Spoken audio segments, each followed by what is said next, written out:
Hello friends, welcome to GS house. आज की हम अपनी इस क्लास में एक बहुत ही इम्पोर्टेंट टॉपिक जो कि अभी न्यूज़ में है,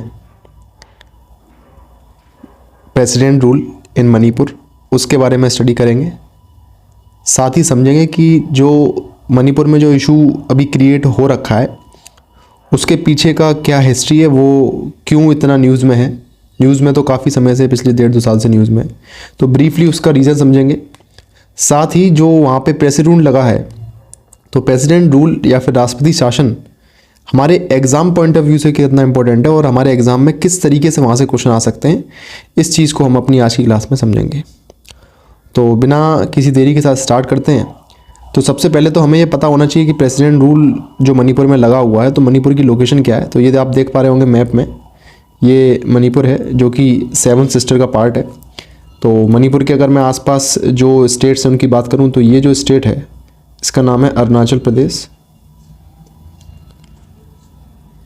अरुणाचल प्रदेश, उसके बाद नीचे आप देखेंगे तो ये नागालैंड है। नागालैंड के बाद मणिपुर आपको दिख रहा है। मणिपुर के बाद जो ये स्टेट है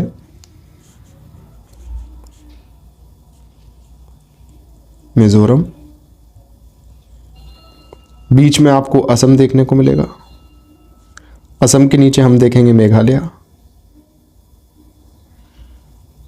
और उसके बाद ये जो आपको दिख रहा है दिस इज त्रिपुरा।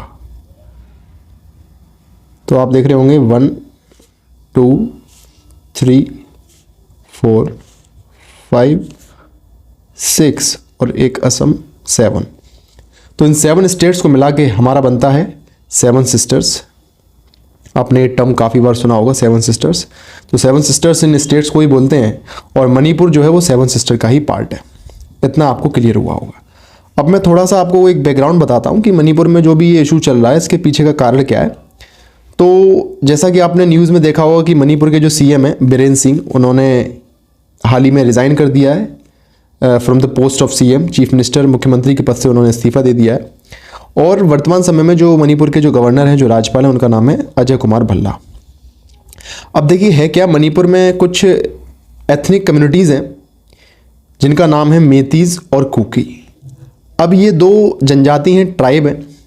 इसमें से जो कुकी जो ट्राइब है, ये जो जनजाति है, ये लगभग मणिपुर का 40% जो पॉपुलेशन ब्रैकेट में कहूँगा, जो जनसंख्या उसका ये भाग है। 40% लोग कुकी ट्राइब से बिलोंग करते हैं। और इन कुकी ट्राइब या फिर कुकी जनजाति के पास पहले से ही एससी का स्टेटस है, या फिर मैं कहूँ शेड्यूल्ड ट्राइब का स्टेटस इनके पास है। ठीक है, अनुसूचित जनजाति का इनके पास स्टेटस है। वहीं अगर मैं मैतीज़ की बात करूँ, तो ये जो हैं लगभग 50% से भी ज़्यादा जो पॉपुलेशन है वो मैतीज़ की है। और ये हमें मेनली इम्फाल वैली में देखने को मिलेंगे। इम्फाल वैली में इनकी ज़्यादातर पॉपुलेशन है। और जो टोटल एमएलएज हैं, मेंबर ऑफ लेजिस्लेटिव असेंबली, जो हैं मणिपुर में, उसमें से जो 60 में से 40 एमएलए हैं वो आपके इसी कम्युनिटी से, इसी ट्राइबल ग्रुप से बिलोंग करते हैं। अब इशू क्या है कि जो ये मैतीज़ जो ग्रुप है ये वाला, ये डिमांड कर रहे हैं कि इनको भी शेड्यूल्ड ट्राइब का स्टेटस मिलना चाहिए। अभी तक इनके पास शेड्यूल्ड ट्राइब का स्टेटस नहीं है। शेड्यूल्ड ट्राइब का जो स्टेटस है वो कुकी ट्राइब के पास है। तो मैतीज़ ये डिमांड कर रहे हैं कि इनके पास भी शेड्यूल्ड ट्राइब का स्टेटस होना चाहिए। अब वही बात है कि अगर मैतीज़ को भी शेड्यूल्ड ट्राइब का स्टेटस मिल गया, तो एक तो ये मेजॉरिटी कम्युनिटी है, ये अल्पसंख्यक नहीं है।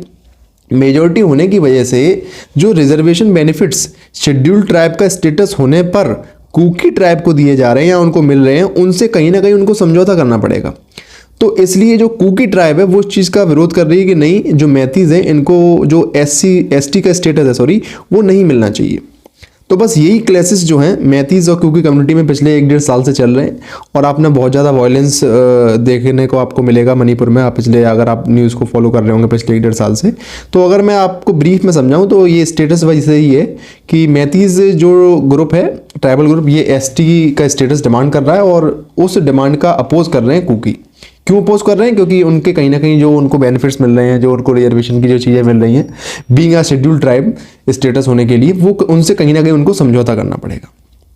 अब ये पिछले 1.5 साल से बहुत ज़्यादा था चर्चा में, और अब आके कंडीशन इतनी क्रिटिकल हो गई कि फाइनली जो मणिपुर के जो सीएम है उनको रिज़ाइन करना पड़ा। और रिज़ाइन करने के बाद अब जो वहाँ पे प्रेसिडेंट रूल के लिए जो प्रोसेस है उसको निश्चित कर दिया गया है। अब ये तो हो गया, मैंने आपको बैकग्राउंड बता दिया कि मणिपुर क्यों न्यूज़ में। अब जो ये प्रेसिडेंट रूल जिसको बोलते हैं राष्ट्रपति शासन, ये से हमारे एग्जाम में कैसे क्वेश्चन आते हैं वो समझते हैं। तो वो देखते हैं। प्रेसिडेंट रूल जो है इसको स्टेट इमरजेंसी या फिर राज्य आपातकाल भी बोलते हैं, राष्ट्रपति शासन बोलते हैं हिंदी में। तो यहाँ पे देखिए कुछ इंपॉर्टेंट आर्टिकल हैं, जिसमें सबसे पहले जो आर्टिकल है वो आर्टिकल 355। आर्टिकल 355 ये कहता है कि सेंटर की ये रेस्पॉन्सिबिलिटी या फिर ये ड्यूटी है, किस चीज़ की ड्यूटी है कि वो स्टेट को, वो राज्य को प्रोटेक्ट करे इन 3 चीज़ों से। किन 3 चीज़ों से?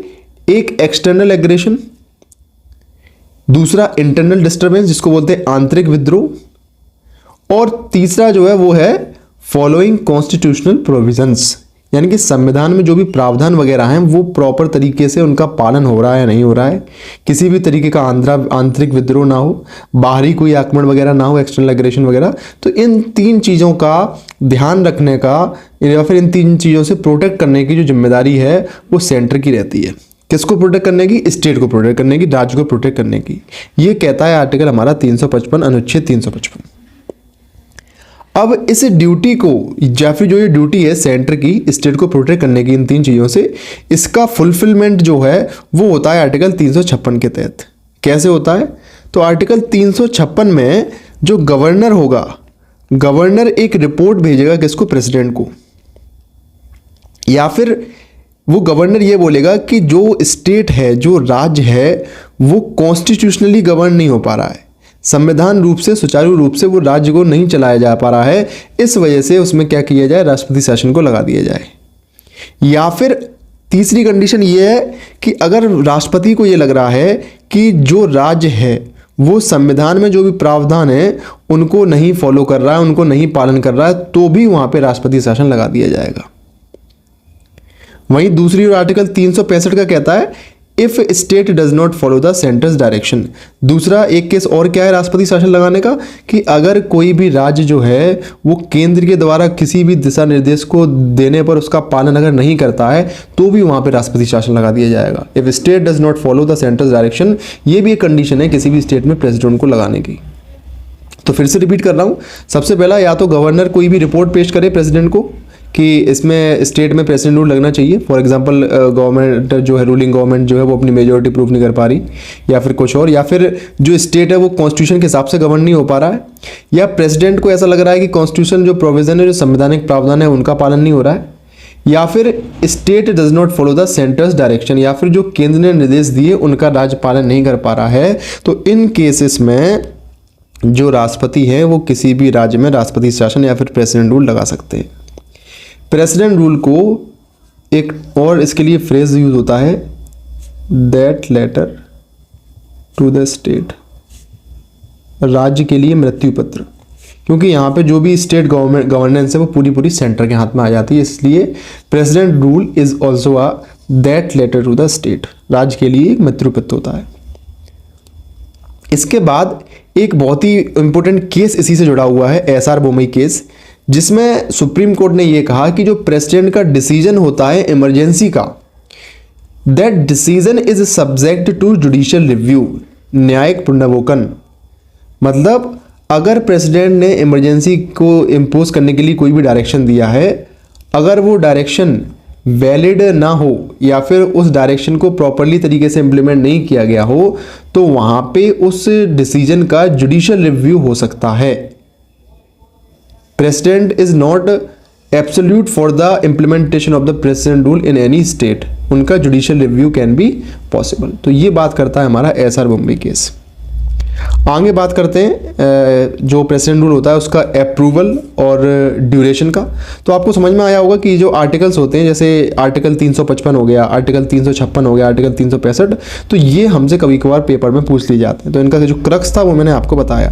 फिर मैंने इसी से जुड़ा हुआ एक आपको केस बताया एसआर बोम्बे के, जिसमें ये कहा गया कि प्रेसिडेंट का जो डिसीजन होता है इमरजेंसी का, it can be subject to judicial review.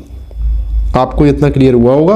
उसके बाद देखो बात होती है अप्रूवल की या फिर ड्यूरेशन की, यानी कि किस तरीके से अप्रूव होती है इमरजेंसी और कितना उसका कार्यकाल या फिर ड्यूरेशन रहती है। तो देखो कि ये वैलिड रहती है 2 मंथ्स के लिए फ्रॉम द इशूइंग डेट, जिस दिन ये इशू डेट हुई है उसी डेट से लेके 2 महीने तक ये वैलिड रहेगी। फिर बाद में इसको अप्रूव कराना पड़ेगा राज्यसभा से और लोकसभा से। किस मेजोरिटी से? ये याद रखना, सिंपल मेजोरिटी से है, यहाँ पे स्पेशल मेजोरिटी नहीं है। सिंपल मेजोरिटी मतलब आप जानते हैं 50% टोटल मेंबरशिप का। अगर अप्रूव कर दिया, लोकसभा राज्यसभा से अप्रूव हो जाता है, तो 6 महीने तक वैलिड रहेगी इमरजेंसी।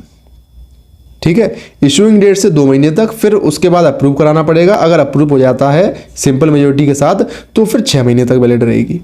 लेकिन अगर मैं इसके मैक्सिमम पीरियड की बात करूं, अधिकतम जो इसका जो कार्यकाल रहता है वो रहता है 3 साल। लेकिन 3 साल कार्यकाल में it need to parliament by approval after every 6 months. Parliament के द्वारा हर 6 महीने के अंदर इसको क्या करना पड़ेगा, 6 महीने जैसे पूरे होंगे वैसे दोबारा से रीअप्रूव करना पड़ेगा, अप्रूवल देना पड़ेगा। तब 6 महीने करके मैक्सिमम 3 साल तक लग सकती है। समझ में आई बात? तो 6 महीने, फिर अगले 6 महीने, 1 साल हो गया। और अब जब 1 साल से बियॉन्ड आपको जाना है तो 2 कंडीशन वहाँ पे क्या फुलफिल होनी चाहिए, तब 1 साल से आप आगे बढ़ सकते हैं। पहला कंडीशन ये कि national emergency in any part of the country, पूरे देश में कहीं पे भी, कहीं भी, किसी भी भाग में राष्ट्रीय आपातकाल लगा हो, या फिर जो वहाँ की लेजिस्लेटिव असेंबली है, जो विधानसभा के जो इलेक्शन है वो पॉसिबल नहीं हो सकते, ऐसा कोई डायरेक्शन दिया हो चुनाव आयोग ने या फिर इलेक्शन कमीशन ऑफ इंडिया ने। अगर ये 2 कंडीशन हो तो इमरजेंसी या फिर स्टेट रूल में जो स्टेट इमरजेंसी होती है उसको राष्ट्रपति शासन बोलते हैं, उसको बियॉन्ड 1 ईयर भी एक्सटेंड किया जाता है। और इसको वापस राष्ट्रपति किसी भी टाइम ले सकते हैं, revoked by president at any time.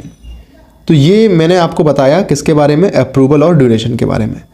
अब आगे पॉइंट आता है, कुछ हमें फैक्चुअल पॉइंट याद रखने हैं जिनसे एज इट इज क्वेश्चन आ जाते हैं एग्जाम में। जैसे सबसे पहला पॉइंट है कि जो प्रेसिडेंट रूल होता है उसका फंडामेंटल राइट पे, मौलिक अधिकार पे कोई भी प्रभाव नहीं पड़ता। तो हमें पहला क्या पॉइंट याद रखना है कि इसका फंडामेंटल राइट पे कोई इंपैक्ट नहीं है।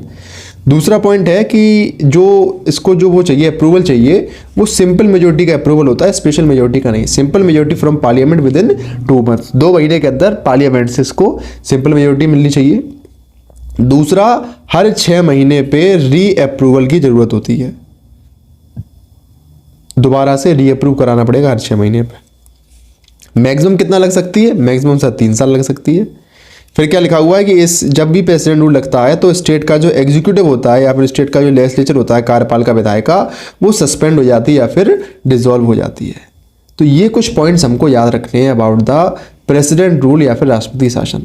उम्मीद करता हूँ आपको समझ में आया होगा। अगर नहीं समझ में आया, कोई डाउट हो तो एक बार दोबारा से वीडियो को देखना, ज़्यादा लंबी वीडियो है नहीं। और यहाँ से हमारे बहुत अच्छे क्वेश्चंस बनते हैं जो भी हमने अभी तक डिस्कस किया है उस टॉपिक से। फिर भी अगर आपको कोई डाउट रहता है तो please mention in the comment section, मैं वहाँ पे आपके डाउट को क्लियर कर दूंगा। और अगर आप इसी तरीके की इन्फॉर्मेटिव वीडियोज़ आपको आगे और चाहते हैं तो आप चैनल को सब्सक्राइब करें। और आपकी कोई भी अगर व्यूज़ या सजेशन हो तो आप उसको कमेंट सेक्शन में मेंशन कर सकते हैं। इसी के साथ मिलते हैं अगली क्लास में, तब तक के लिए कीप रिवाइजिंग। जय हिंद।